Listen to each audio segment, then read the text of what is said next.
Malda medical college হাসপাতালে ইঁদুরের উপদ্রব আর তা দেখে ক্ষুব্ধ বিজেপি নেত্রী। ইঁদুরের উপদ্রব থেকে বাঁচতে রোগীদের বেডের পাশে রাখা হয়েছে যন্ত্র। ইঁদুর ধরার খাঁচা দেখতে পেয়েই ক্ষোভ উগরে দিলেন প্রাক্তন বিজেপি বিধায়ক। ব্যবস্থা নিতে নির্দেশ ইংরেজবাজারের প্রাক্তন বিজেপি বিধায়ক শ্রীরূপা মিত্র চৌধুরীর।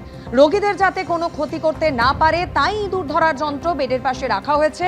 উৎপাতের কথা স্বীকার করে এমনটাই বললেন মালদা মেডিকেলের সুপার। এখানে রডেন্ট, আপনারা জানেন রডেন্ট হচ্ছে আমাদের প্লেগ পর্যন্ত ছড়াতে পারে। ইঁদুর মারার যন্ত্র রাখা হয়েছে, তার মানে ইঁদুর আছে ওখানে। কি নেই ওখানে? ইঁদুর তো ছেড়ে দিন, কি নেই? মানে জঞ্জাল এবং নোংরা আর আবর্জনার যদি একেবারে শ্রেষ্ঠ স্থান হতে পারে তাহলে সেটা মালদা মেডিকেল কলেজের ট্রমা সেন্টার। পুরনো সরকারের 50 বছরের এই জঞ্জালকে আমরা যদি বর্তমান আধিকারিকদের দৃষ্টিতে অবলোকন করাতে না পারি আমাদের দৃষ্টি দিয়ে, তাহলে এই ব্যবস্থা চলবে। আমরা এই অব্যবস্থা থেকে মুক্তি চাই।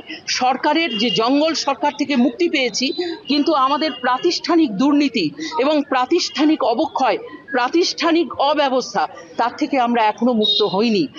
ইঁদুরের উৎপাত এটা আছে এবং যেটা আমরা রিসেন্ট পেস্ট কন্ট্রোল করেছি, কিন্তু তাতেও ওদেরকে কন্ট্রোল করা যাচ্ছে না। ইঁদুর ধরার জন্য মেশিনও বেশ কিছুদিন ধরে আমরা ব্যবহার করাচ্ছি, কিছু ধরাও পড়েছে।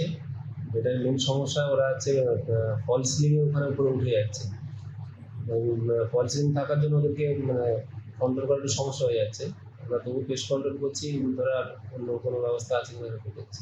পাইপ লাইনের সমস্যা আছে, বেশ কিছুদিন ধরে পাইপ লাইনের সমস্যাটা আমরা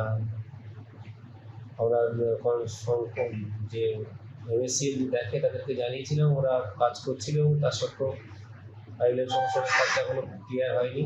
তাছাড়া রিসেন্ট কর্মচারীরা আমাদের হাউসকিপিং স্টাফেরা কাজ করছে না, তারা বেতনের কিছু সমস্যা হয়েছে, সেজন্য তারা কাজ করছে, সেই জন্য পরিষ্কার পরিচ্ছন্ন করার একটা সমস্যা।